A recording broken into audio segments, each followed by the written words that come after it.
اس تو بعد آیت جڑی میں پڑھی قرآن پاک دی خطبے دا، یہ سورہ توبہ دی آخری. بہت سارے عالماں دا خیال ہے کہ قرآن پاک دی آخری آیتاں یہی ہے، جدوں بالکل وہی بند ہو گئی نا اس وے آخر تے ہی اتری.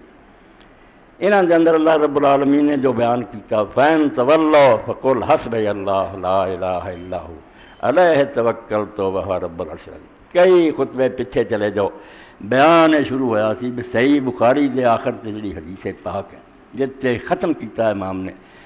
اللہ دے رسول علیہ السلام نے فرمایا دو بولیا جڑے کہن نوں بڑے آسان ہیں تے رب نوں بڑے پیارے ہیں تے اللہ تعالیٰ دی میزان تے انہاں دا بہت وزن ہے. ایڈی کوئی نیکی نہیں سبحان اللہ و بحمدہ سبحان اللہ العظیم. سبحان اللہ دا بیان بھی ہویا، و بحمدہ دا بھی ہویا، اللہ دا بھی ہویا، عظیم رہ گیا. اے سمجھو عظیم ہن جڑا ہے اے آخری باری ہے.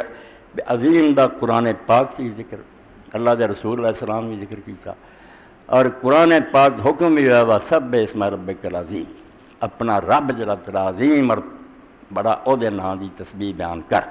اس لیے رکوع دے اندر اللہ دے رسول نے رکھتا جدوں رکوع جاؤ ادوں اس حکم دی تعمیل کرو. اس سے اسی آنے سبحان ربی العظیم. دوسری جگہ سبح اسم ربک الاعلی، تیرا رب بہت اعلیٰ او دے نام دی بھی تسبیح کر. او سجدے چ رکھتی ہے سبحان ربی الاعلی.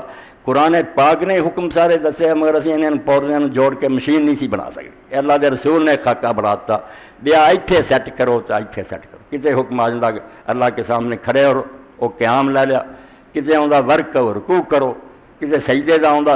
ساری چیزاں ہے قرآن دی ہے مگر کوئی ماں دا لال پاویں غلام پردے دا پیو بھی ہوندا اس طرح نہیں سی بنا سکتا جویں نماز اللہ دے رسول نے بناتی. وہ ایک نقشہ بناتا اور ہر شے نوں اپنے